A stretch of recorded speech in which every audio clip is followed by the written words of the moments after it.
Global IT के YouTube channel में आप सभी का एक बार फिर से स्वागत है। आज जो है हम जो फिटर फर्स्ट ईयर के लिए 500 क्वेश्चन की जो सीरीज चल रही है उसका पार्ट 9 हम सॉल्व करेंगे। ठीक है, तो ये जो आपको क्वेश्चन दिख रहे हैं इसका पीडीएफ आपको कहाँ से मिलेगा, तो पीडीएफ के लिए आपको डाउनलोड करना पड़ेगा। पीडीएफ डाउनलोड करने के लिए आपको विजिट करना पड़ेगा www.globaliti.org। इस वेबसाइट पर आप जाइएगा, वहाँ से जो है बिल्कुल आसानी से आप सारे पीडीएफ जो आज का है प्लस इसके जो पहले का है सारे एक जगह पड़े हुए आप बिल्कुल आसानी से डाउनलोड कर पाएंगे। चलिए तो आज का हम क्वेश्चन स्टार्ट करते हैं। पहला क्वेश्चन है,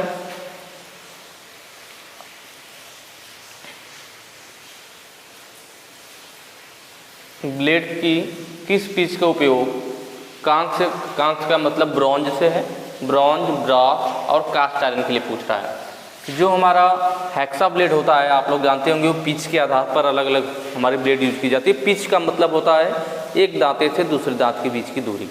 ठीक है, जो हेक्सा ब्लेड है, ब्लेड में एक दांते से दूसरे दांत के बीच की जो दूरी होती है वही पिच होता है आपका।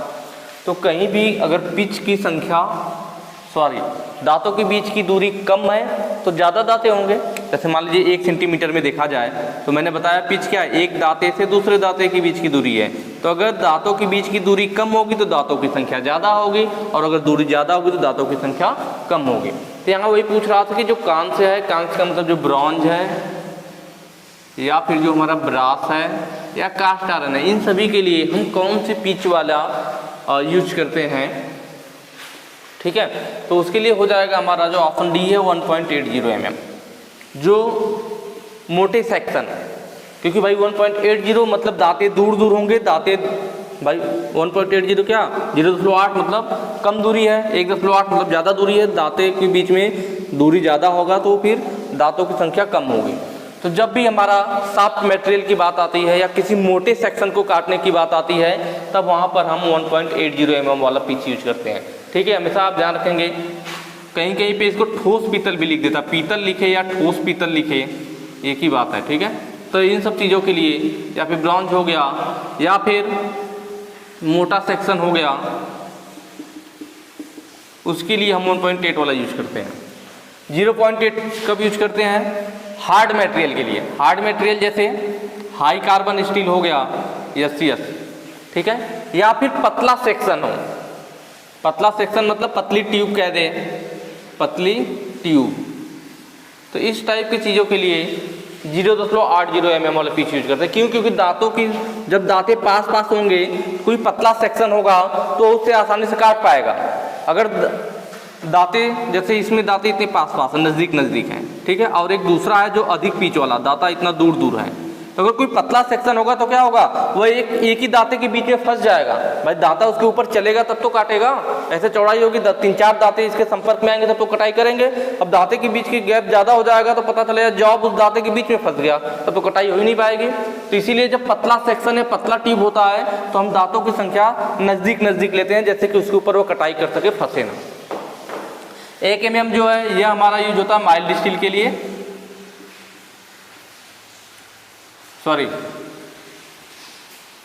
1 mm वाला हमारा मीडियम कार्बन स्टील के लिए यूज होता है, मीडियम कार्बन स्टील। और जो हमारा 1.4 mm है यह यूज होता है माइल्ड स्टील। और कास्ट आयरन के लिए इसको भी करते हैं, कास्ट आयरन। तो ये चीज़ नोट कर लीजिएगा। ठीक है, यहाँ पे पीतल, हमें मेन ध्यान पीतल पे फोकस रखना था। पीतल का नाम ले लिया 1.8, इसके साथ में ब्रॉन्ज और कास्ट आयरन भी दिया हुआ था, तो 1.8 वाला चल जाएगा। पर स्पेशली अगर सिर्फ कास्ट आयरन की कभी बात करें तो हम 1.4 mm फिर सही करते हैं। ठीक है, नेक्स्ट क्वेश्चन पे चलेंगे।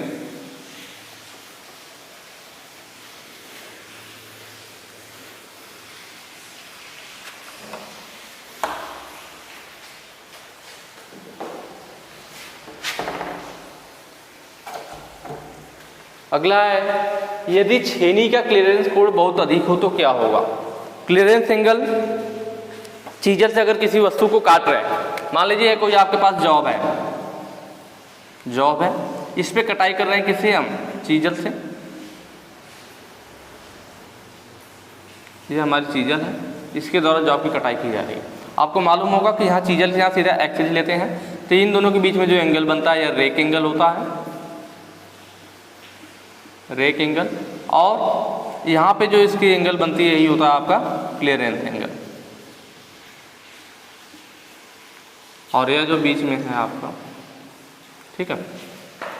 तो इस तरह से हमारा हो गया rake angle, clearance angle. Clearance angle की बात कर रहा है कि अगर कोण अधिक हो जाए, क्लियरेंस एंगल का कोण का अधिक होने का मतलब क्या, चीज़ल को जैसे जैसे हम उठाएंगे, भाई जो आप कटाई कर रहे हैं, अगर हम नीचे को इसको झुकाएंगे तो फिर क्लियरेंस एंगल का मान क्या होगा, अगर इसे नीचे झुकाएंगे तो क्लियरेंस एंगल का मान कम होगा। तो जब क्लियरेंस एंगल का मान कम होता है तो डर क्या रहता है कि भाई ज़्यादा कम कर देंगे आप यहाँ चीज़ल पे प्रहार करेंगे तो छीनी स्लिप कर जाएगी। जैसे किसी चीज़ की कटाई करनी है तो इसमें भी एक झुकाव होगा ना, ज़्यादा झुका देंगे मतलब ज़्यादा झुकाने पे क्लियरेंस एंगल बहुत कम हो जाएगा। उस स्थिति में क्या होगा, उसकी जो एज है वह जॉब के अंदर नहीं घुसेगी, आप इस पे जो है प्रहार करोगे और ये स्लिप कर सकती है। कब स्लिप करेगी, जब क्लियरेंस एंगल का मान कम हो जाता है। अधिक होने पे क्या होगा, आपकी चीज़ल खड़ी हो जाएगी, और क्लियरेंस एंगल का आप मान बढ़ा रहे हैं तो चीज़ल खड़ी हो जाएगी। तो अब अगर आप हैमर से प्रहार करते हैं तो वह क्या करेगा, उस जॉब के अंदर गड्ढा बना देगा चिप्स के रूप में। भाई ना तो कम कर सकते हैं ना ज़्यादा कर सकते हैं, एक उसका लिमिट होता है। अगर आप ज़्यादा क्लियरेंस एंगल कर देंगे तब दिक्कत आएगी कि वह उस जॉब के अंदर घुस जाएगा मतलब गड्ढा बना देगा। तो यहाँ ऑप्शन आप देखेंगे, ऑप्शन बी है, सतह पर गड्ढा कर देगी।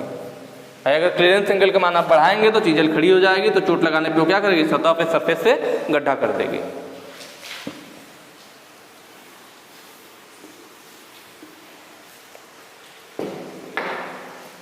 किस प्रकार के हथौड़े का उपयोग रिवर्टिंग लिखा हुआ रिवेटिंग होगा, ठीक है, रिवेटिंग उद्देश्य के लिए किया जाता है।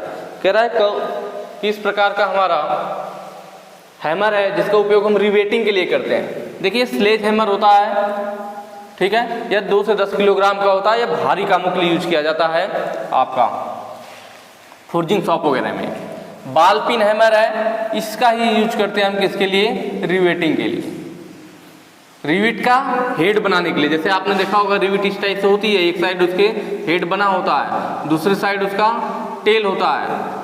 किसी भी जॉब में लगाने के बाद फिर दूसरे हिस्से को पीट कर इसको भी उसी आकृति में बना देते हैं, जिससे कि फिर वह सेमी परमानेंट जॉइंट बनाता है।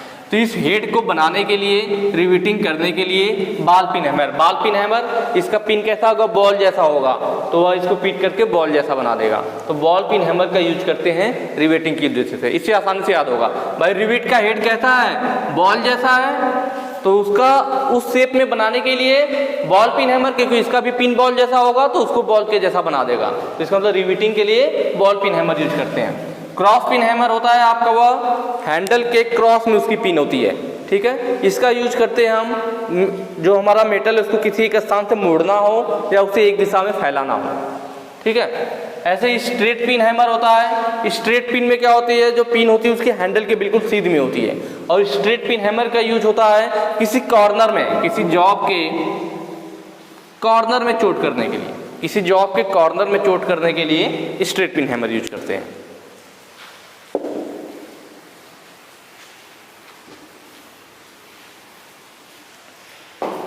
अगला क्वेश्चन है ड्रिलिंग ऑपरेशन में, ठीक है, ड्रिलिंग हो गया यहाँ पे। ड्रिलिंग ऑपरेशन में काटने की गति की इकाई क्या है, आप लोगों ने इसके पहले पढ़ा भी होगा। ड्रिलिंग ऑपरेशन में जो कटाई स्पीड होती है, या लेथ मशीन में भी हम कटिंग स्पीड वगैरह निकालते हैं, तो कटिंग स्पीड का एक फार्मूला होता है, CS लिख सकते हैं। कटिंग स्पीड बराबर क्या होता है, πdn अपान 1000 मीटर प्रति मिनट। यही फार्मूला तो आप पढ़ते आ रहे होंगे। Cutting speed equal to πdn upon 1000 metre प्रति मिनट। तो वही चीज़ पूछ रखा कि कटिंग स्पीड का फार्मूला क्या है। फार्मूला कभी कभी पूछ लेता है या मात्रक पूछ लेता है। अगर आपको फार्मूला याद है तो जो भी पूछेगा आप आसानी से बता लोगे। तो यहाँ ऑप्शन देखेंगे आप, ऑप्शन सी आपका मीटर प्रति मिनट, और जो बी वाला ऑप्शन था mm प्रति रिवोल्यूशन, वो फीट का था। नेक्स्ट क्वेश्चन है ड्रिल में एक्स के रूप में चिन्हित भाग का नाम क्या है। यहाँ पे आपको ड्रिल बिट दिखा रखा है और पूछ रहा है कि इसमें जो यह एक्स के रूप में दिखाया गया है यह क्या चीज़ है। ऑप्शन दिया है लीफ है, लैंड है, फ्लैंक है, वेब है। तो देखिए जो हमारी ड्रिल बिट दिखा रखी है, अगर हम इस पूरे की बात करें यहाँ से लेकर के यहाँ तक, ठीक है, अगर आपको अच्छे से इसको समझना है तो मैंने इसकी वीडियो बना रखी है। आप जो है चैनल पर जाइए, प्लेलिस्ट में फिटर प्रैक्टिकल के नाम से होगा, 8-10 वीडियो है उसमें। उस प्रैक्टिकल वाले में ड्रिलिंग मशीन का मैंने वीडियो बना रखा है, ठीक है। उसमें मैंने ड्रिलिंग मशीन के बारे में भी बताया है, प्लस उसके साथ मैंने ड्रिल बिट दिखा करके बताया कि कौन से हिस्से को क्या कहते हैं। तो अगर एक बार आप प्रैक्टिकल वाले वीडियो जो प्लेलिस्ट में जाकर फिटर प्रैक्टिकल वाले वीडियो देख लीजिए, वहाँ पे ड्रिलिंग मशीन के नाम से होगा, उसको देख लीजिए, उसमें मैंने बिट को भी दिखाया और बताया भी है। तो यहाँ पे जो है ये पूरा जो हिस्सा होता है, इस यहाँ से लेकर के यहाँ तक, इसको बोलते हैं लैंड। ठीक है, अब इस लैंड में दो हिस्सा होता है। यह जो आपको बारीक सी रेखा दिख रही है यहाँ उभरी हुई, ठीक है, जो पतला सा अलग सा दिख रहा है, इसको बोलते हैं मार्जिन। क्या बोलते हैं? मार्जिन। और जो बाकी शेष हिस्सा बच गया लैंड का ये जो आपका पतला बारीक सा हिस्सा था उसे मार्जिन बोलते हैं, और शेष जो हिस्सा बचता है उसे बोलते हैं बॉडी क्लियरेंस। क्या बोलते हैं? Body clearance. ठीक है, नीचे आते हैं। यहाँ पे जो ये वाला हिस्सा आपको दिखाई दे रहा है, इसको बोलते हैं फ्लैंक। कभी भी आप ध्यान देंगे, फेस उसी हिस्से को बोला जाता है जब भी कटाई की जाती है तो चिप्स जिस हिस्से से टकराते हुए निकलता है। किसी भी कटिंग टूल में अगर आप कटाई कर रहे हो तो चिप्स जो निकल रहा है वो जिस कटिंग टूल के जिस सरफेस को टच करते हुए निकलेगा, उसी सरफेस को हम फेस बोलते हैं। चाहे आपका चीजल हो, चाहे आपके लेथ मशीन में जो टूल यूज किया जाता है, कोई भी टूल होगा, आप हमेशा देखना फेस उसी हिस्से को बोला जाता है जिस पर से जो चिप्स है हमारा वो टकराते हुए निकलता है। तो जब यह ड्रिल बिट कटाई करता है तो यह क्या है? यह कटिंग एज है जो कि कटाई करती है हमारी। यह भी कटाई करेगा, अभी जब यह घूमेगा ड्रिल बिट तो यह कटाई करेगा। जब यह कटाई करेगा तो चिप्स क्या होगा? यहाँ से टकराते हुए इस फ्रूट से होते हुए बाहर निकल जाएगा। तो चिप्स कहाँ टकरा रहा है? जो यह काटेगा चिप्स इसमें से टकराते हुए जाएगा, मतलब इस हिस्से से टकरा रहा है, तो इसको फेस बोलेंगे। ठीक है, बाकी जो पूछ रखा तो इसको क्या बोलते हैं? तो यह होता है आपका लिप। तो ऑप्शन आपको दिख रहा होगा, लिप क्या है, फ्लैंक क्या है, लैंड क्या है या फेस क्या है, सारी चीजें मैंने आपको बताई। वेब क्या होता है? तो जो यह फ्रूट काटा जाता है ना, तो बीच में जो थिकनेस बचती है, भाई इधर से भी हमने फ्रूट काटा, उधर से जब दोनों फ्रूट कट जाते हैं तो ड्रिल बीट का जो बीच का जो थिकनेस, जो मोटाई बचती है, उसी को वेब कहते हैं। जैसे जैसे हम ऊपर बढ़ते जाते हैं वेब की मोटाई बढ़ती जाती है, तो वो वेब होता है आपका। तो यहाँ पे ऑप्शन आपका ये सही हो जाएगा, क्या था आपका? लिप था।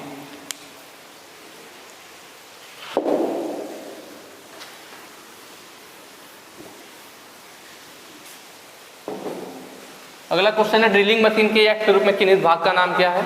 ड्रिलिंग मशीन आपको दिखा रखा है, सभी पार्ट के नाम देख लेते हैं। यह क्या है आपका? यह बेस है। किसी भी मशीन का सबसे निचला हिस्सा बेस होता है, जिसके सारे वो मशीन खड़ी होती है, वही उसका बेस है, आधार है। ठीक है, तो इसी के सारे मशीन खड़ी होती है, इसका बेस हो गया। यह जो है आपका, इस पर हम क्या करते हैं? इस पर जॉब को पकड़ते हैं। तो जिस पर जॉब को रखा जाता है, किसको रखते हैं? जॉब को। जॉब मतलब वर्क मतलब जॉब जिसको रख रहे हैं, इसलिए वर्क क्या है? टेबल जैसे, तो वर्क टेबल क्या बोल देते हैं इसको? वर्क टेबल बोल देते हैं, इसी पे जॉब को रखते हैं। पीछे यह दे रखा है यहाँ पे, इस टेबल को क्लाइंब करने के लिए इसको लूज करके टेबल को ऊपर नीचे खिसकाया जा सकता है, और जहां जरूरत हो वहां पे इसको क्लाइंब करके टाइट कर सकते हैं, इसीलिए इसको क्या बोलते हैं? Table climb. यह क्लाइंब करने के काम आ रहा है। यह जो है आपका कॉलम है या पिलर जैसा खड़ा है, इसे कॉलम या पिलर बोल देते हैं। कॉलम या फिर पिलर भी बोलते हैं। इसके ऊपर आएंगे, या पीछे क्या है? तो पीछे मोटर लगी हुई है, ड्राइविंग मोटर भी कहते हैं, ड्राइविंग मोटर। इसके आगे बढ़ते हैं तो यह क्या है? इसके अंदर हमारी बेल्ट है, वी बेल्ट, और इसके ऊपर से ढका गया है। तो यह क्या कर रहा है? वी बेल्ट से जो वहां पे कारीगर है उसकी सुरक्षा कर रहा है, मतलब बेल्ट गार्ड है। बेल्ट, अंदर इसकी बेल्ट है, इसीलिए इसको क्या बोलते हैं? Belt guard. ठीक है, उसके आगे यहाँ पे जो दे रखा है यह डेप्थ गेज एंड स्टॉप, क्योंकि इसी की मदद से इस पे mm में निशान होते हैं। तो जब हम इस फीड हैंडल को घुमाते हैं तो इस पे हमें दिखता है कि 1 mm 2 mm, जितना नीचे इस पे हम आते जाएंगे same to same drilling machine उतना ही अंदर घुसती जाती है। तो इससे आसानी होता है किसी भी जॉब में गहराई नापने में कि हमने कितनी गहराई तक छेद कर दिया है। तो यह क्या होता है हमारा? यह होता है डेप्थ गेज एंड स्टॉप भी बोलते हैं। ठीक है, कि उस हिसाब से रोक लेंगे। और यह जो हैंडल है इसी को घुमा करके हम फीड देते हैं, तो इसलिए इसको क्या बोलते हैं? Feed handle. ठीक है, उसके बाद जो पूछ रहा था यहाँ पे कि यह क्या चीज़ है, तो यह है आपका ड्रिल चक, उसी में हम जो है ड्रिल को पकड़ते हैं। क्या है? Drill chuck. तो ये सारे पार्ट के नाम हो गए। तो ऑप्शन आप देख रहे होंगे, ऑप्शन ए सही हो जाएगा, ड्रिल चक।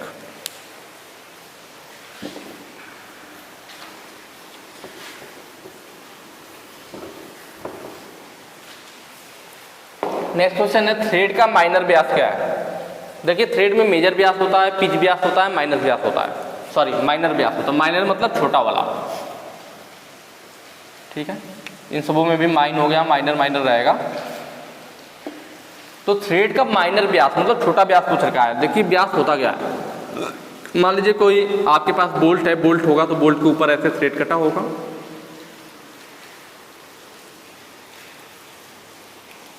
ऐसे तो होगा।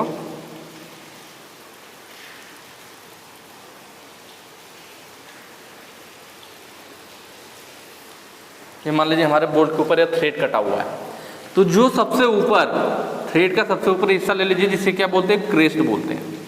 सबसे दोनों क्रेस्ट के बीच की जो दूरी होती है यह होता है हमारा क्या? यह होता है मेजर डायामीटर।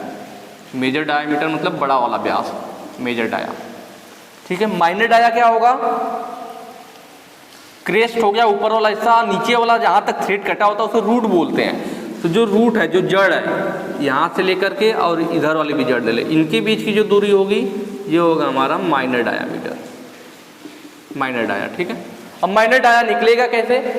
तो अगर हम बड़ा वाला व्यास ले लें और उसमें से क्या करें, यह थ्रेड यहाँ है और यह थ्रेड यहाँ है, तो ये गहराई होगी थ्रेड की ना, एच। भाई थ्रेड की गहराई कितनी है? इतनी तो है। क्रेस्ट से लेके रूट तक की जो लंबवत दूरी होगी वो थ्रेड की गहराई होगी।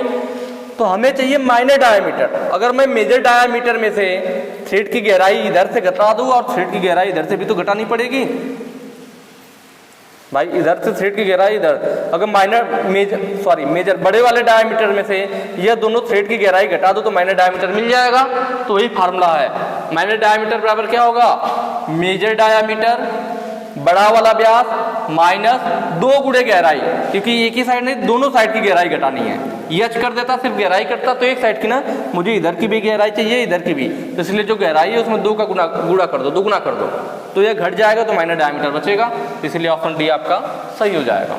तो फार्मूला नहीं रखना, अगर कॉन्सेप्ट आप समझे रहेंगे तो बिल्कुल सही होगा, कभी गलत नहीं होगा। अगला क्वेश्चन है, एक्स के रूप में चिन्हित भाग का नाम क्या है? आपके सामने माइक्रोमीटर दिखा रखा है और इसके पार्ट्स का नाम इसने पूछ रखा है। देखिए जो सबसे पीछे वाला हिस्सा होता है इसे बोलते हैं रैचेट स्टॉप, रैचेट स्टॉप। इसके आगे थिम्बल, इसके आगे ये तो आपकी स्केल होगी, थिम्बल स्केल है। ये जो हिस्सा होता है प्लेन, इसमें मेन स्केल हमारी बनी होती है, ठीक है। डेटम लाइन भी इसी पे होता है, इसको बोलते हैं बैरल या फिर स्लीव भी बोला जाता है। इसके आगे बढ़ेंगे तो यह वाला जो हिस्सा है नर्लिंग टाइप का दिखा रखा है, यह स्पिंडल लॉक होता है, इसकी मदद से स्पिंडल को लॉक किया जाता है। माप लेने के बाद स्पिंडल को लॉक कर देते हैं जिससे कि माप पढ़ते समय उसकी डायमेंशन आगे पीछे ना हो। इसके आगे जो है इसको बोलते हैं स्पिंडल।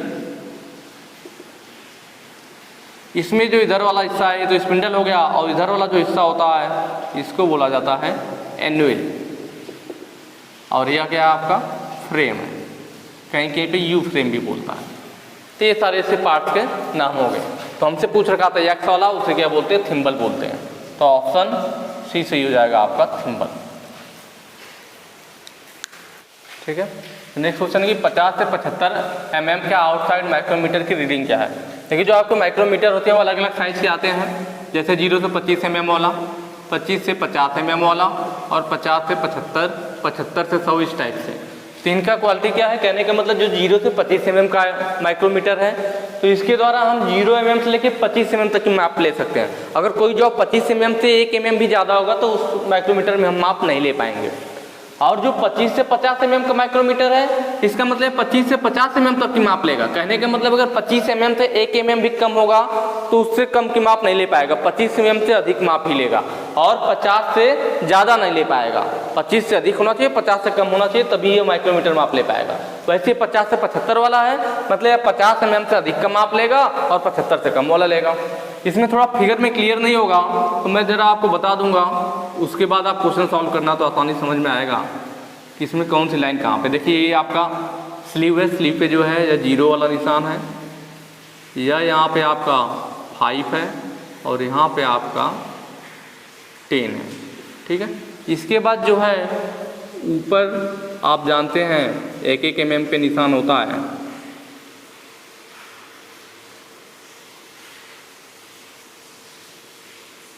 और नीचे इनके बीच में भी 1-1 लाइनें होती है जो कि आधा mm को इंडिकेट करती है कि भाई यहाँ पे आएंगे तो 10, यहाँ पे आएंगे 10.5, ऊपर बड़ी वाली लाइन पे 11, फिर आधी पे पहुँचेंगे 11.5, फिर 12, फिर नीचे वाली लाइन पे आएंगे तो 12.5, फिर ऊपर 13, फिर नीचे वाली लाइन दिखाई दे रही है 13.5, यहाँ तक दिखाई दे रहा है, ठीक है।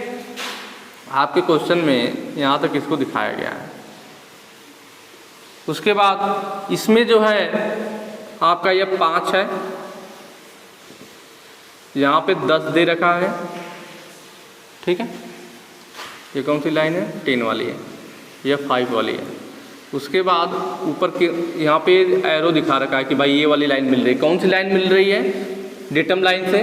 तो 10 के ऊपर 1, 2 और तीसरी लाइन ये दे रखा है क्वेश्चन में। अब सॉल्व करेंगे तो आसानी से हो जाएगा। तो चलिए इसको सॉल्व करते हैं। फार्मूला अगर आपको याद होगा रीडिंग के लिए माइक्रोमीटर के, उसमें बताया गया कि पहले लेते हैं मेन स्केल की माप, या कह लीजिए बैरल या स्लीव की जो माप है, तो इसमें कितनी माप आ रही है। तो आप देख रहे हैं ऊपर 10 के बाद इस 10.5 3 लाइनें है ना, 11, 12, 13, लेकिन नीचे वाली भी आधी लाइन दिख रही है। अगर ये नीचे वाली लाइन नहीं दिख रही थी, सिर्फ ऊपर की 3 लाइन दिख रही होती तो हम 10, 3, 13 ले लेते हैं, लेकिन इसके बाद नीचे वाला या आधा वाला भी दिख रहा है, इसका मतलब यहाँ पे 13.5 हो जाएगा। 10, 3, 13, आधा वाला यह तो 13.5 mm। तो आपका मेन स्केल का माप क्या हो जाएगा? 13.5 हो जाएगा। प्लस थिम्बल का कौन सा निशान मिल रहा है आपके डेटम लाइन से, तो हम देख रहे हैं 10 के बाद 11, 12, 13, तीसरी लाइन मतलब 13वीं लाइन मिल रही है, इनटू लिस्ट काउंट। माइक्रोमीटर की लिस्ट काउंट होती है 0.01 mm। अब यहाँ गुणा कर लीजिए 13.5 प्लस यहाँ पे जब मल्टीप्लाई करेंगे तो 0.13। अब इन दोनों को जोड़ लीजिए, ऐसे भी लिख सकते हैं, जिसको नहीं जोड़ने आता यहाँ से ऐसे करके जोड़ ले। 3, 5, 1, 6.31, कितना आ गया? 13.63 mm। ये लिस्ट काउंट आई हमारे, सॉरी रीडिंग आई। लेकिन हमें यहाँ ध्यान क्या देना है, ये तो माना आ गया हमारा नॉर्मल, लेकिन हमें मालूम है माइक्रोमीटर कौन सा वाला है? 50 से 75 वाला है। मतलब जहाँ हम सोच रहे थे कि यहाँ पे 1 mm होगा, तो रियलिटी में क्या होता है इस माइक्रोमीटर के द्वारा, क्योंकि 50 वाला है तो यहाँ 51 होता, यहाँ 52, 53, 54, यहाँ 55 होता, फिर 56, 57, 58, 59, 10 वाला पे जहाँ 10 सोच रहे थे तो मतलब 50, 10, 60 हो जाता। कहने का मतलब जो वैल्यू आया है उसमें 50 जोड़ दीजिए, क्योंकि भाई 50 mm वाला माइक्रोमीटर है ना, तो जो मान आया उसमें 50 जोड़ देंगे, हमें एग्जैक्ट पता चल जाएगा। तो यह हो जाएगा 3, 6.3, 5, 1, 6, 50, 10, 60, 63.63 mm। तो ऑप्शन आपका ये सही हो जाएगा। तो ये चीज़ हमें ध्यान देना होता है, जो माइक्रोमीटर होता है अगर 50 से 75 वाला है या 25 से 50 वाला, 25 से 50 वाला होता तो 25 जोड़ लेते। नॉर्मल होता 0 से 25 वाला तो कोई दिक्कत नहीं है, तब तो जो मान आ जाता वही सही हो जाता। पर जब इस टाइप के क्वेश्चन आते हैं तो ध्यान देना होता है कि अगर 25 से 50 है तो 25 जोड़ देंगे जो छोटी वाली है, 50 से 75 है तो 50 जोड़ देंगे, 75 से 100 है तो 75 जोड़ देंगे, इस टाइप से। नेक्स्ट क्वेश्चन कह रहा है एक्स के रूप में चिन्हित भाग का नाम क्या है? यह आपके सामने दिख रहा है वर्नियर हाइट गेज। चलिए इसके पार्ट्स के नाम देख लेते हैं। जो बिल्कुल नीचे होता है, जैसे कि आपने देखा ड्रिल में भी सबसे नीचे वाला हिस्सा हर एक ज़्यादातर इंस्ट्रूमेंट में बेस ही होता है, क्योंकि उसी के सहारे आपका इंस्ट्रूमेंट खड़ा होता है, वही उसका बेस होता है, आधार होता है। उसके बाद यह क्या है आपका? यह है आपका बीम, ठीक है। बीम के बाद यह जो स्केलिंग की गई है यह है आपका मेन स्केल। उसके बाद बात करें यहाँ पे एक और स्केलिंग है, तो मेन स्केल हो गया, इस पर की गई है, और एक स्केलिंग यहाँ साइड में की गई, इस स्केल को ही बोलते हैं वर्नियर स्केल। ठीक है। बीम हो गया, मेन स्केल हो गया, वर्नियर स्केल हो गया, ये आपका स्क्राइबर है, ज़्यादातर इसमें ऑफसेट स्क्राइबर लगा होता है। उसके बाद यह आपका क्या है, लॉकिंग स्क्रू है, लॉक करने के लिए क्या है, लॉकिंग स्क्रू। उसके बाद यह आपके स्लाइड करने वाली यूनिट है, यह स्लाइडिंग यूनिट है, पूरी स्लाइड करने वाली यूनिट है। उसमें भी दो हिस्से होते हैं, एक यह होता है, एक यह होता है। जब स्टार्टिंग में हमें किसी जॉब में सेट करना होता है तो हम पूरे हिस्से को खिसका करके सेट करते हैं।